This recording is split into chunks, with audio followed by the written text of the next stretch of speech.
Port Moody-Burquitlam. Thank you, Mr. Speaker. I am honored to have the opportunity today to participate in this very important debate, following a similar debate at the federal level. But you know, we need to do more than debate. We need to take action. Each of us, every one of us, needs to take action.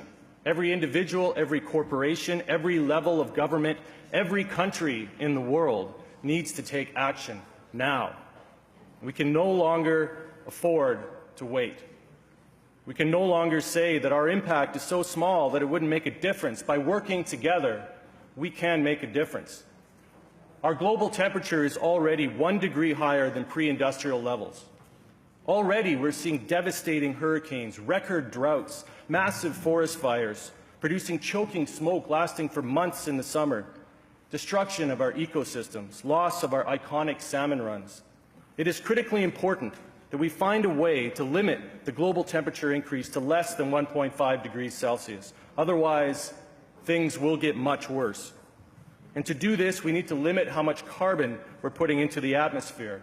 At our current rates, we will surpass that amount of carbon in 3 to 10 years, according to the IPCC report. When I think about that, my heart sinks. My son is in grade 2. By the time he's in grade 5, it could be too late.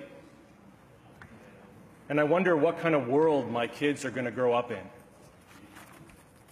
Climate change is a moral issue. We owe it to our children today to bring about transformational change across all sectors of society.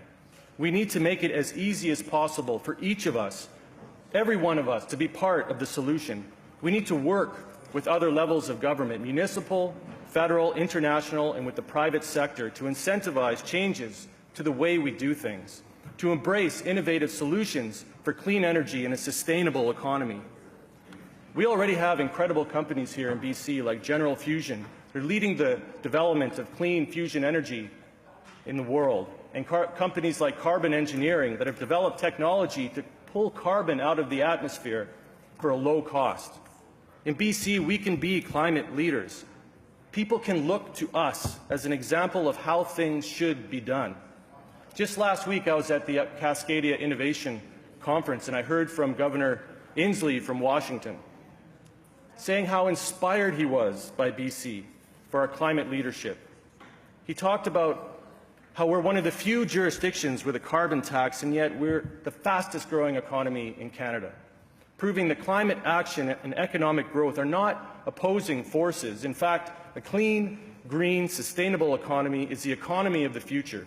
It is the way forward, and Washington is following now and looking at a carbon tax of their own.